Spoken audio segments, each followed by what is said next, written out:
Oi gente, eu sou a Tailândia do Despindo Histórias. Eu tô aqui fazendo um vlog segurando essa câmera enorme. Então vai ter tremelique sim. Eu percebi uma coisa.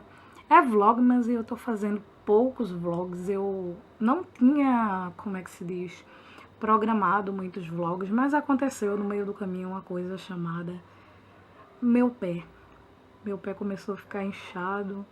Começou a ter inúmeros problemas.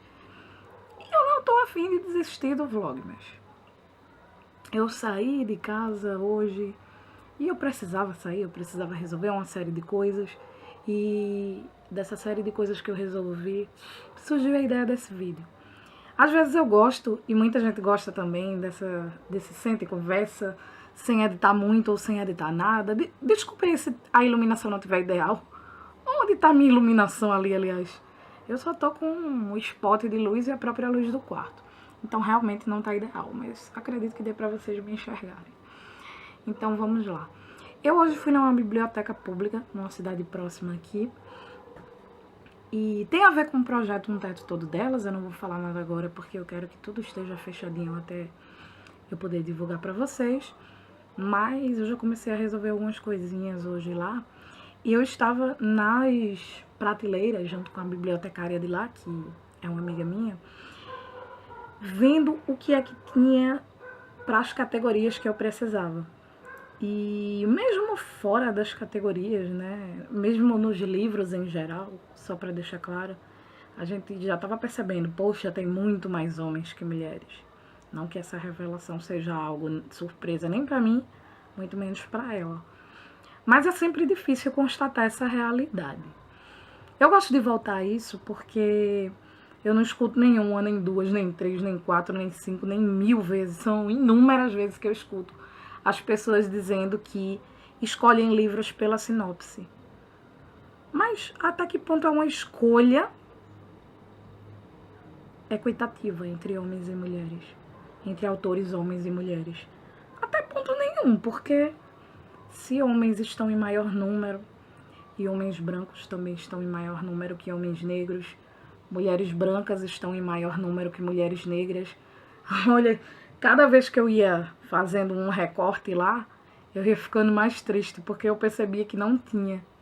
E a culpa é da biblioteca, daquela biblioteca, do acervo daquela biblioteca? De jeito nenhum.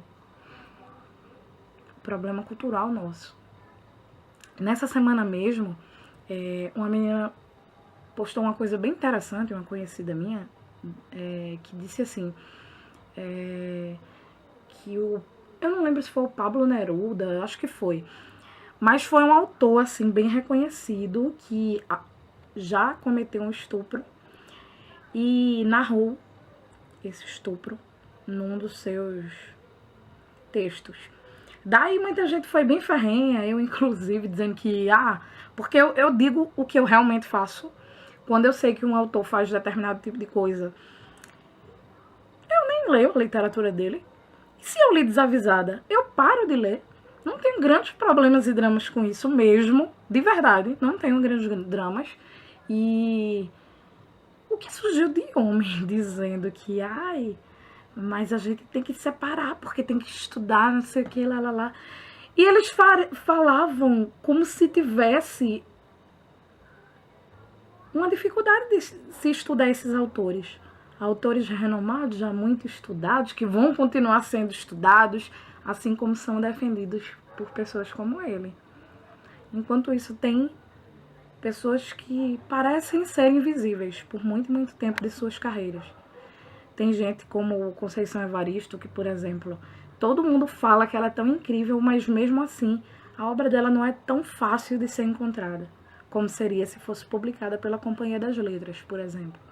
Como seria se fosse publicada pela Intrínseca, pela Record, por qualquer editora de grande porte. Que a gente gosta, claro, que a gente vê qualidade e que são bem divulgadas, porque eles têm dinheiro para isso, eles são grandes grupos, grandes editoras que acumulam muito capital e a gente tem que pensar nisso também quando a gente pensa em mulheres publicadas. Muitas acabam sendo publicadas por editoras menores, por editoras independentes. elas são por isso menores? Claro que não, mas o que a gente tem que questionar é porque elas não têm tanto espaço assim nas editoras nas editoras maiores. Vamos refletir esse tipo de coisa. Daqui pra frente, gente, eu não tô conseguindo não ser política, até porque essa própria discussão é política. A gente tem que pensar o feminismo e a literatura de autoria feminina cada vez por ângulos mais profundos. Então vamos pensar nisso. Pense você aí no quanto é que você vê, seja em biblioteca, seja em livraria. Faça esse teste da próxima vez que você for numa biblioteca ou numa livraria. Não precisa sair contando todos os livros da biblioteca, não. Pega um gênero ali e vê mais ou menos se tem mais homens ou mulheres. Pergunte-se o porquê. Pergunte-se também... No seu próprio Scooby você pode fazer isso. Pergunte-se por que mais homens que mulheres. Será que é só pela sinopse mesmo? O buraco é sempre mais embaixo. É sempre mais embaixo. Eu espero que vocês tenham gostado, gente, dessa pequena discussão. E amanhã eu acho que eu venho com mais um vlog. Eu tinha gravado 2 tags que eu vou regravar mais tarde, se eu conseguir, ou amanhã de manhã. Porque eu tinha gravado com o maior carinho, o maior amor, faz tempo, antes de dezembro começar. E quando eu fui editar, elas estavam sem som. E eu, como assim? Mas tudo bem, né? A gente não pode desistir por causa desse tipo de coisa. Eu espero que vocês tenham gostado do vídeo. Tá rolando vlog, mas aqui no canal tem vídeo todos os dias. Nem sempre vlog, apesar do nome. Mas de vez em quando eu vou trazer essa conversa mais livre por aqui. Me diz se você gostou, tá? Tchau, um beijo enorme e até o próximo vídeo.